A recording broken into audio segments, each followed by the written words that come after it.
India today একটা survey করেছে, সেখানে দেখা যাচ্ছে যে 55% চান যে তাকে বাংলাদেশে ফেরত পাঠাতে, আবার সার্টেন পার্সেন্টেজ চাচ্ছেন যে তাকে অন্য দেশে দিতে, মানে মাত্র 16 না 17% চাচ্ছেন যে সেই ইন্ডিয়াতে থাকুক।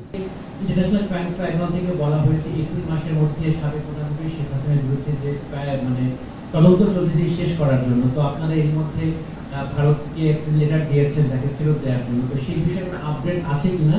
যদি ভারত থেকে তাকে ফেরত না আনা যায় তাহলে ট্রায়াল অফ অ্যাবসেন্সিয়া বা তার অনুপস্থিতিতে বিচার করার আপনারা বিচার করবেন কিনা?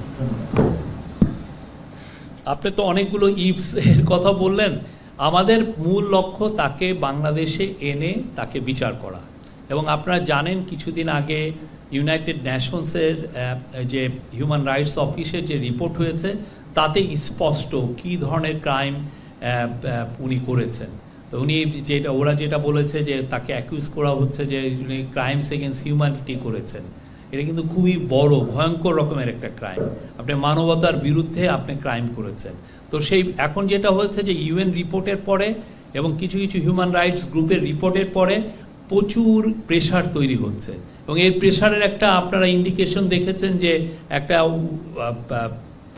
ইন্ডিয়া টুডে একটা সার্ভে করেছে, সেখানে দেখা যাচ্ছে যে 55% চান যে তাকে বাংলাদেশে ফেরত পাঠাতে, আবার সার্টেন পার্সেন্টেজ চাচ্ছেন যে তাকে অন্য দেশে দিতে, মানে মাত্র 16 না 17% চাচ্ছেন যে সেই ইন্ডিয়াতে থাকুক।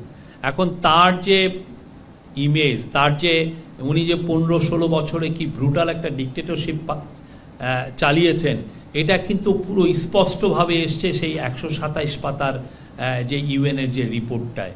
আমার মনে হয় ইউএন রিপোর্টের পরে প্রেশারটা আরও হবে। আমরা তো আমাদের মতো এক্সট্রাডিশন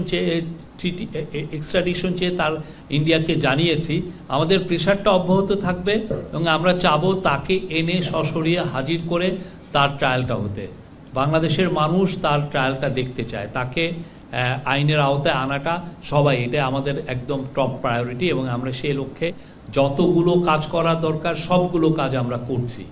এটা বাংলাদেশের জনগণ এই বিষয়ে এটা ডিসিশন নেবেন। তবে আমাদের একটাই কথা, আওয়ামী লীগের যেই সমস্ত লিডার, আওয়ামী লীগের যে সমস্ত অ্যাক্টিভিস্ট, আওয়ামী লীগের যেগুলো সাপোর্টার যারা এই জুলাই গণহত্যার সাথে জড়িত বা তারও আগে গুম খুনে যারা জড়িত, যারা যতগুলো ম্যাসাকারে জড়িত এবং যেই ধরনের করাপশনে জড়িত, সবার বিচার হবে।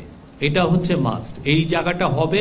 তারপরে বাংলাদেশের মানুষ, বাংলাদেশের পলিটিক্যাল পার্টি তারা ডিসিশন নেবেন যে আওয়ামী লীগের বিষয়ে তারা কি ভাবছেন বা এটার ভবিষ্যৎ কি হবে।